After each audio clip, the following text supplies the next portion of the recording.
Selamat pagi Bu. Maaf mengganggu waktunya. Sehat Bu? Alhamdulillah baik. Nah, di sini Bu kami ada tugas dari guru penggerak untuk melihat ikut serta masuk di dalam kelas Ibu untuk melihat ibu mengajar atau kata lainnya itu supervisi ya Bu ya, yang sering kita dengar. Itu nanti saya akan melihat Ibu mengajar, Ibu masuk di kelas. Tapi sebelum saya masuk ke kelas ada yang namanya observasi kelas. Nah, di sini saya ingin mengetahui bagaimana dan apa sih tujuan pembelajaran Ibu. Tapi sebelum tujuan pembelajaran saya ingin mengetahui judul materi yang akan Ibu sampaikan nanti.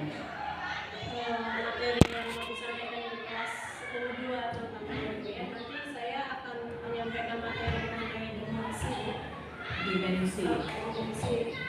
Di mana dimensi itu adalah salah satu cara menuliskan besaran turunan dari lambangnya ke suatu lambang yang dimensi yang baru.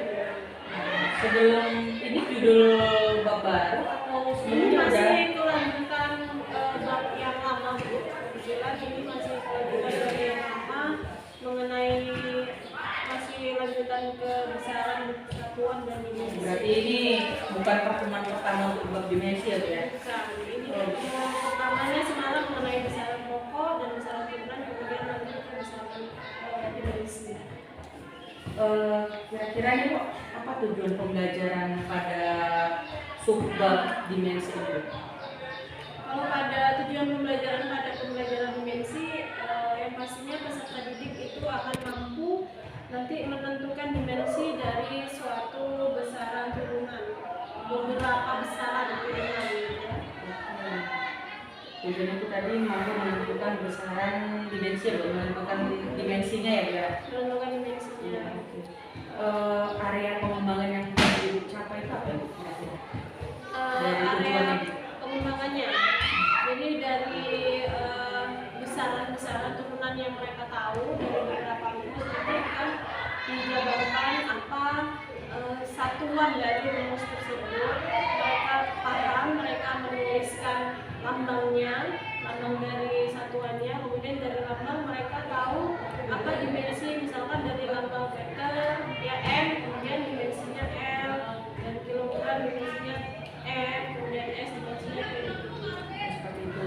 Ini kan tadi Bu katakan bahwa ini adalah lanjutan dari judul besarnya atau subbabnya, ini materi subbabnya. Kira-kira kemarin itu ada nggak kendala saat mempelajari dimensi itu pada murid?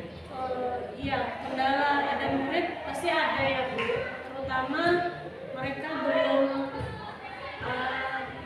belum terbiasa melambangkan suatu besaran itu menjadi sebuah simbol ketika dimasukkan ke dalam rumus. Itu kendala bagi saya yang saya rasakan dari satu hubungan itu, mereka belum hafal panjang itu simbolnya L gitu kan, seperti itu contohnya.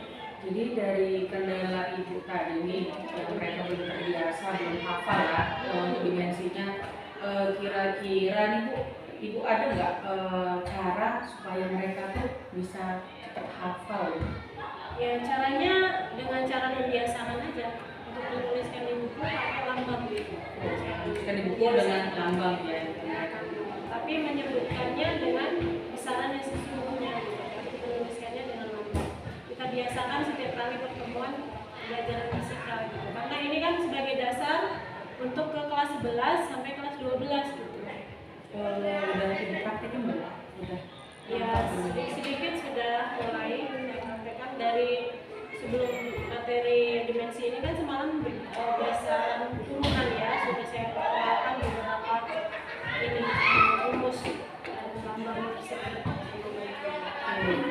Jadi di kendala dan pencarian aksinya juga mengenai strategi pembelajarannya sendiri, Ibu menggunakan strategi yang bagaimana? Oke. Jadi nanti akan saya gunakan strategi pembelajaran NAT, Number Head Together, di mana siswa akan dikelompokkan menjadi 5 orang per kelompok. Ya kira-kira ada 6 kelompok nanti saya akan, setelah saya jelaskan, saya beri contoh, saya akan beri 5 soal berikutnya yang mendekati, yang bisa sekiranya mereka bisa patokannya dari contoh soal yang sebelumnya gitu. Itu berarti strategi atau modelnya ya, modelnya NHT, terus metodenya dengan ceramah dan diskusi ya Bu ya? Iya, ceramah dan diskusi kelompok. Kira-kira apa yang Ibu harapkan ke depannya atau nanti di dalam kelas setelah menggunakan strategi NHT ini? Kenapa sih Ibu milih NHT ini gitu? Kalau harapan saya setelah nanti menerapkannya strategi NHT ke anak-anak, mereka bisa aktif, semuanya anak bisa berpikir dan berusaha sendiri. Masing-masing kan nanti dapat nomor soal, jadi mereka terutama yang sebelumnya nggak aktif, mereka bisa lebih aktif mengerjakan soal gitu. Seperti itu, berarti rencananya sudah ya Bu menggunakan seperti itu. Terakhir nih Bu, sebelum kita masuk ke kelas, ada nggak atau apa sih komitmen Ibu dalam memberikan materi ini nanti kepada anak gitu, komitmennya sama anak itu gimana gitu? Komitmen saya ke anak Iya, dalam mempelajari materi ini tadi. komitmen saya bahwasanya anak bisa selalu berusaha dengan tangannya sendiri, tidak mengharapkan jawaban dari orang lain. Komitmen saya. Terima kasih Bu atas waktunya. Nanti pada saat Ibu masuk, saya ikut masuk ya Bu, izin ya Bu ya. Saya ingin melihat Ibu mengajar dan mengganggu, mungkin agak SD juga ya Bu ya kalau ada guru yang masuk. Tapi terkait Ibu yang adalah tugas kami juga bertugas untuk melihat atau mensupervisi rekan sejawat kami nanti kita masuk. Terima kasih Bu atas waktunya.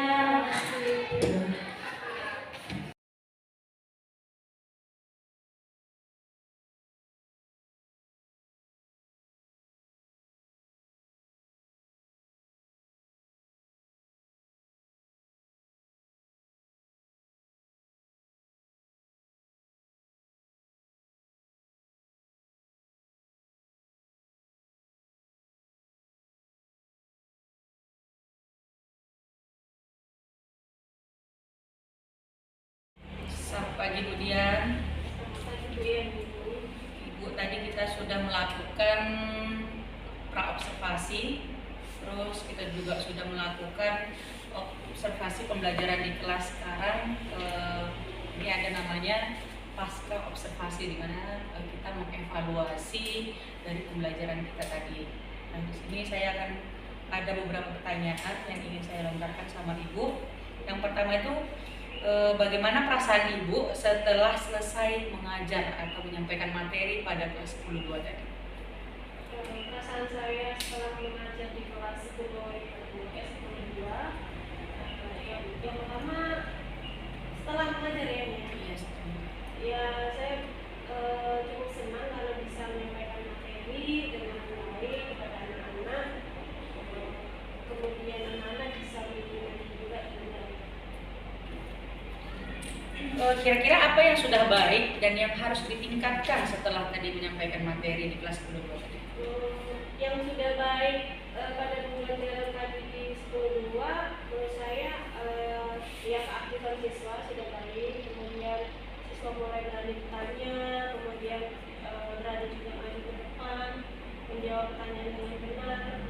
Sedangkan yang masih perlu ditingkatkan mungkin lebih ke metode pembelajaran ya. Yang tadi kan kita menggunakan metode NHT ya, cooperative learning, jadi mungkin bisa dirubah menjadi active learning, jadi dari 4 orang menjadi dua orang per kelompok gitu. Oke, seperti itu. Terus bagaimana umpan balik dari siswanya tadi? Umpan baliknya terhadap siswa ya, siswa tadi bertanya, kemudian dia menyampaikan pendapatnya, lalu menjawab soal ke depan cepat tulis. Dan Ada nggak kendalanya? sebenarnya tidak ada ya. Oke, berarti tadi lancar-lancar aja, menurut Ibu lancar-lancar aja ya Bu ya. Kira-kira sebenarnya bagaimana Bu rencana tindak lanjut atas materi Ibu selanjutnya gitu? Tindak lanjut atas materi selanjutnya mungkin dapat membuat pembelajaran yang lebih menarik gitu ya. Kemudian mengubah metode yang kooperatif menjadi lebih aktif. Seperti itu. Jadi ada perubahan dari kooperatif menjadi aktif ya Bu ya, dari 4 menjadi 2.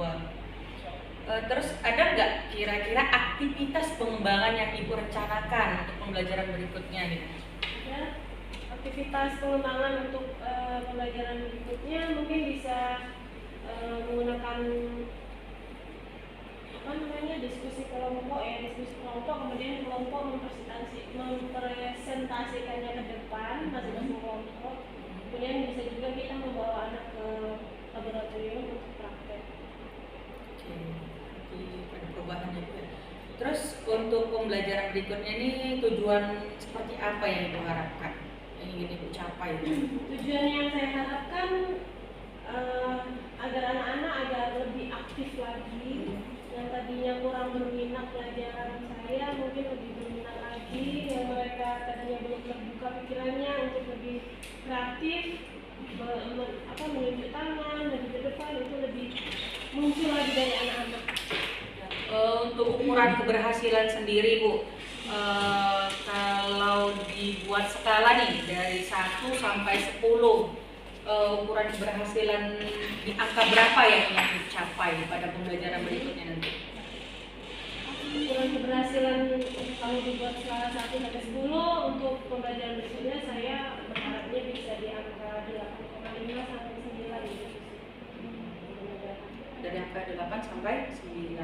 8,5 sampai 9 atau lah ya. Terlalu muluk-muluk kalau 100% mungkin ya Bu ya. Nggak mungkin juga 100%. Soalnya mata pelajaran fisika eksakta yang menyeramkan mungkin menurut anak. Saya juga seperti itu mungkin. Ada butuh berpikir ekstra keras Ibu untuk belajar fisika kan. Bukan sulit tapi agak lebih ekstra gitu mereka berpikirnya. Ada nggak pendukung untuk rencana aksi Ibu berikut? Ada pendukungnya mungkin media pembelajaran. Media pembelajaran. Dan praktikum. Jadi, soalnya tidak ada media kita ya.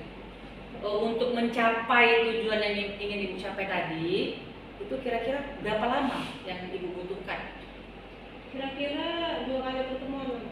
2 kali pertemuan kan 2 jam pelajaran, jadi 2 kali pertemuan dari 4 jam pelajaran dikali 45 menit ya. 90 menit ya.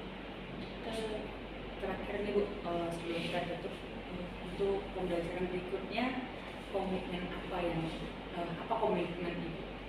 Komitmen ke anak? Iya, anak. Bahwasanya saya tanamkan ke anak bahwasanya belajar eksak itu, belajar IPA itu tidak sulit, hanya butuh kerja ekstra untuk berpikir, itu aja. Oke Bu, terima kasih atas waktunya. Semoga apa yang Ibu rencanakan, yang Ibu inginkan dapat tercapai dan anak-anak menjadi aktif dan tidak takut lagi terhadap mata pelajaran eksakta terkhusus ya Bu, seperti sama kita ya, fisika dan kimia. Oke, terima kasih Bu atas waktunya.